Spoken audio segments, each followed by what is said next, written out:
Muito obrigado, doutor Dante Galiano. Vamos escutar agora o acadêmico Rui Maciel. Boa noite a todos, boa noite aos componentes da mesa, boa noite, colegas. A minha fala vai ser breve, mas desde que eu comecei a frequentar a academia, instigado muito pelo professor Ricardo Cruz, eu comecei a discutir com ele sobre o trabalho que o professor Dante Galian estava fazendo na escola. E apesar de eu nunca ter sido aluno do Laboratório de Humanidades, de certa maneira, não apenas eu, mas uma série de outros professores, inclusive o próprio professor Medina, outro membro da academia, temos sido impactados e temos sido alunos de segunda mão do laboratório do professor Dante. E aí, então, eu reuni umas poucas palavras para lhes transmitir o quanto isso tem sido importante e reconhecido pelos nossos alunos.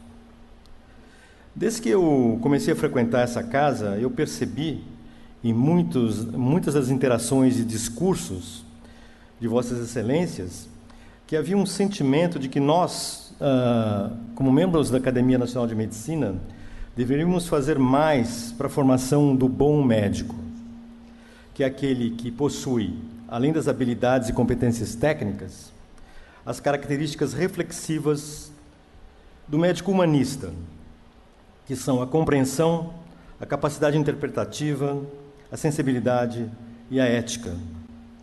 Como dizia Gregório Maranhão, que além de um grande pensador e médico, era endocrinologista também, o humanismo é muito mais gesto e conduta que, em sentido estrito, saber.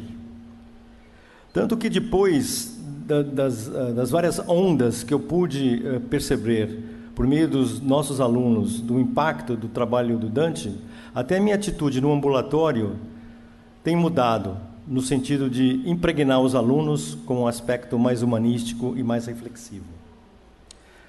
Além disso, como vocês sabem muito bem, a medicina surgiu da empatia original do homem para com o homem, do desejo de ajudar aqueles em sofrimento, necessidade e doença. E as pessoas doentes precisam de mais ajuda do que as outras.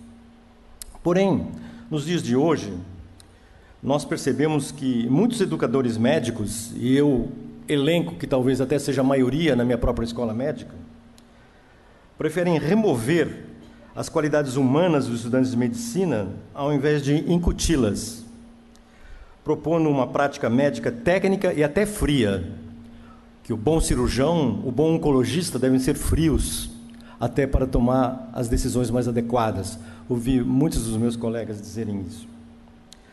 Além disso, o curso médico, com a sua carga curricular excessiva e exigente, além dos comportamentos atuais da vida moderna, com muito tempo utilizado, seja nas redes sociais, seja nas academias, não a academia da ciência, mas academias de ginástica, retiram o tempo que poderia ser dedicado às atividades que favorecem o humanismo, como a literatura, as artes, o cinema, a música, a filosofia, a ética, a antropologia e a história, entre outros. O próprio Dante Galian, no seu livro, ele cita um autor que eu apreciei muito, que é o Daniel Pennac, que ele fala que, hoje em dia, o tempo para ler é como o tempo para amar. É sempre um tempo roubado.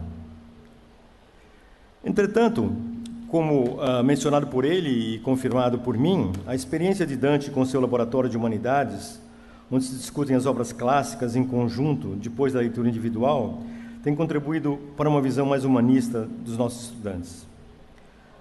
O que caracteriza a obra clássica, conforme ele mencionou, é apresentar o problema do humano enquanto questão eterna e universal, para além das circunstâncias históricas e culturais. No testemunho de um dos nossos alunos, acho que se aprende muito mais e melhor a respeito do ser humano lendo um clássico, como Hamlet, Dom Quixote, A Morte de Ivan Illich, do que lendo manuais de psicologia e tratados científicos e filosóficos. Porém, ler uma obra clássica não é fácil para todos. Assim, Dante introduziu no laboratório o compartilhamento das impressões e sentimentos sentidos pelos alunos depois da leitura individual. Configurou-se assim, nessas reuniões, o processo clássico de humanização, onde a experiência estética desencadeia a reflexão, leva uma reconfiguração ética, que é realizada no plano da prática e da ação. Então, afeto, inteligência e vontade mobilizam-se e envolvem-se numa dinâmica que tem redundado num ser humano que ampliou a sua esfera de existência. Os alunos se sentiram mais respeitosos, acolhedores e compreensivos depois do seminário. Muitas vezes o impacto foi tão grande que, como eu mencionei no começo da minha fala, que extrapolou as reuniões do laboratório e marcou de modo indelével o comportamento dos estudantes e residentes e muitos dos professores. Eu, por exemplo, que nunca frequentei o laboratório, li pela primeira vez A Morte de Ivan Ilitch, até para os meus alunos não me acharem tão ignorante, e revi quase toda a obra principal de Tolstói, por influência dos meus alunos que frequentavam o laboratório do Dante. E, inclusive, tenho discutido e conhecido a obra de Steiner, que compara Tolstói com Dostoiévski, e cada vez mais é como parece que um clube de futebol, né? Quem gosta de Tolstói não gosta de Dostoiévski e vice-versa, né? Mas Tolstói é uma coisa incrível. Não estou recomendando ou não estou sendo anti-dostoiévskianiano, mas realmente a leitura de Tolstói é absolutamente moderna e atual. Outra coisa que eu aprendi dos alunos do Dante é que reler uma obra é tão interessante quanto, às vezes, lê-la no original, né? Muitos dos livros que eu li na adolescência e que eu reli agora, vi aspectos fantásticos e que me fizeram ter uma outra visão de mundo.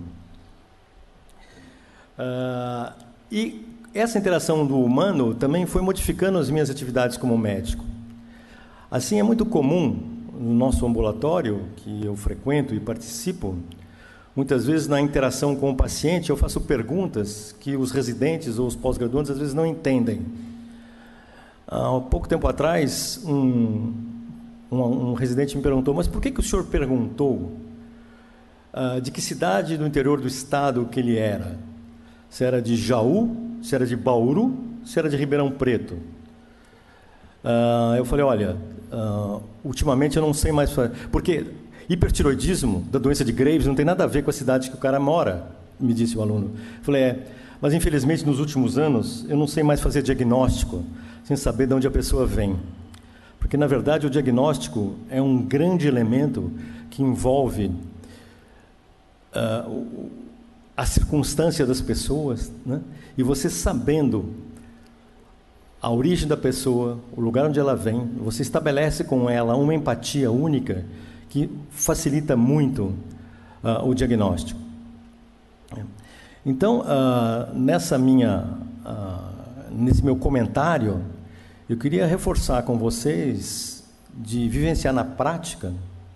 Como diz o Dante, a ciência dele é muito mais qualitativa do que quantitativa, mas na prática nós temos percebido que os nossos alunos, eles mudaram, eles têm uma visão distinta com relação ao paciente e houve um impacto muito grande, não apenas nos alunos de medicina, mas nos outros alunos, né?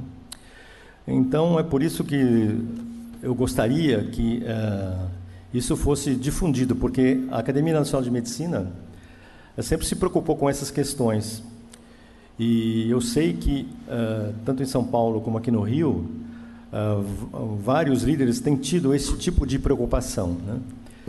E então isso é mais, digamos, uma pedrinha no sentido de nós pensarmos sobre isso, impactarmos os nossos alunos e, de certa maneira, até nos impactarmos a nós próprios, né? Tendo mais tempo, a minha grande proposta é: vamos ler um clássico ao invés de ficar olhando tudo o que está acontecendo nas redes sociais, né? eu acho que nós vamos melhorar muito mais,